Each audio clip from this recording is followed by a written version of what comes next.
Curiosity. Please, please, please, never stop being curious about your partner. I love those people who are keen to know how their partner's day was, how their night was. To a level, I love the people who usually ask this stupid question: have you drank water? Or please take water for me. That person is very serious with your life. Because I don't understand why. You are curious when the relationship is about to start, the courtship stage, the dating stage. Then most of the time when you get committed or get married, it is, if you can go back and remember the last time your partner told you something new about them, you will be shocked. Because nowadays you are not even curious about them. It's about paying bills, and you think you have a future. No. You need to start being curious again. You need to reignite the fire that you once you had. Capabilities. I love a saying that people usually say this thing, that you cannot force a fish to fly, and you cannot force a bird to swim. I don't know if I'm making sense. You cannot force a chicken to fly even if it has wings. Because all of them have their different capabilities. As much as some of them look alike. Because sometimes you look for a partner who looks like your ex because your ex used to do 1, 2, 3.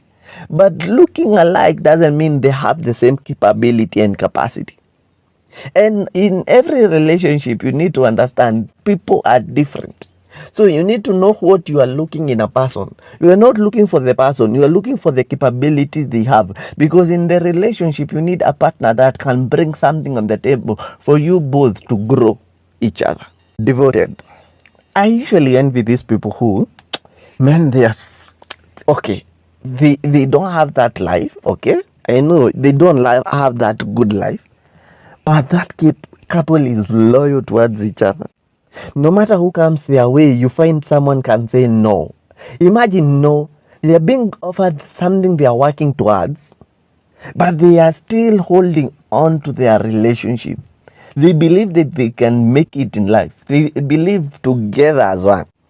That devotion is rare. Nowadays, people are dating each other for what they can give each other. So the moment a shortcut comes, they break their relationship. Their loyalty is bought, okay, for the shortcut. They go look for those things and later they come regret that they lost a gem. I don't know if I'm making sense. So you need to be devoted in that relationship. I know sometimes you need those things. But if you believe your relationship can build up to have those things, please be devoted. Acting.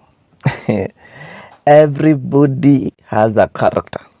Everybody has their true personality. But that doesn't mean you cannot adopt another character. That doesn't mean you cannot adopt another personality. And most of you are putting yourself in those depths because there is something you want to be given by someone who cannot give you. And that is an error when you come to true life, because you realize you made someone what they are not. So by the time you realize they are not true to you, you are looking for someone true to give you. If something is fake, there is something the genuine thing gives you, the comfort it gives you, it cannot give you. So nobody can act for a long time. So there is a time that deadline will come and you will regret settling for a pretense, for an image you wanted instead of the real deal. Selfish desire. Why is it all about you? Let me ask you a question. That right now you're in a relationship, right? And maybe you are living together. That house, who chose it? That furniture, who chose it? That kind of lifestyle, who came up with it? If you sit down and realize that more than 3/4, more than half of your whole life as a couple is all about your wanting, I'm telling you the truth, you have selfish desires. When money comes, it's all about your projects. It's all about the businesses you want. Have you ever sat down and tried to include your partner? Maybe you find even those selfish desires, they don't amount to anything. They bring losses in that relationship. But the moment you will start including your partner, you will see a change in profit, in growth. Try and you'll tell me. Revoked access. One time, you had even a spare key to their house.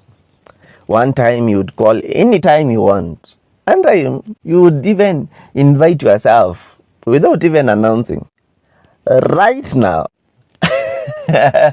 you cannot even ask because the access was revoked.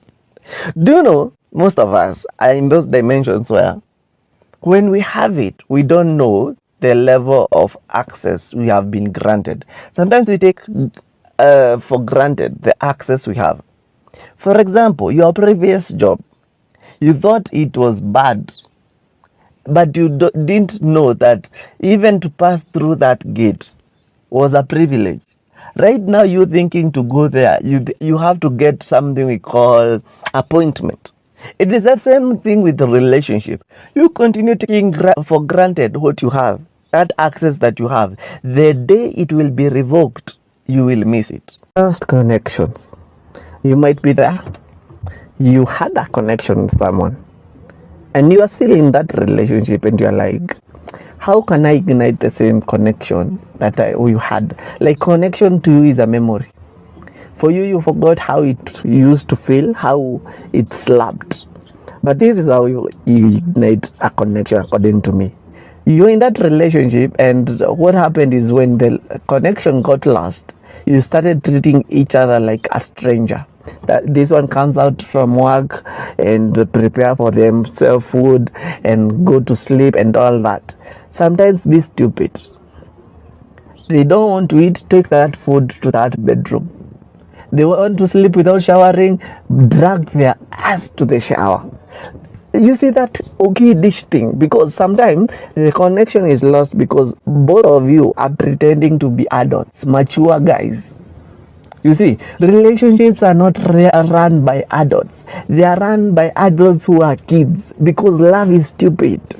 And that is what I will always repeat in this channel. Love is stupid. You have to be two stupid people. And that's why I'm saying, kids, be babies. Sometimes be a baby. Those things that you think are babish, do them. Give that person a spank and move away. That smile will ignite back the connection, because it will remind you of the young days. The problem is you want to run that relationship as a business.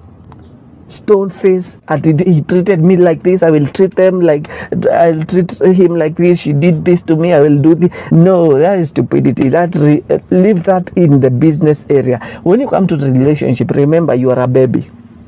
Run that thing like a baby and enjoy. There is a chemistry that happens when you visit your man's house or your woman's house.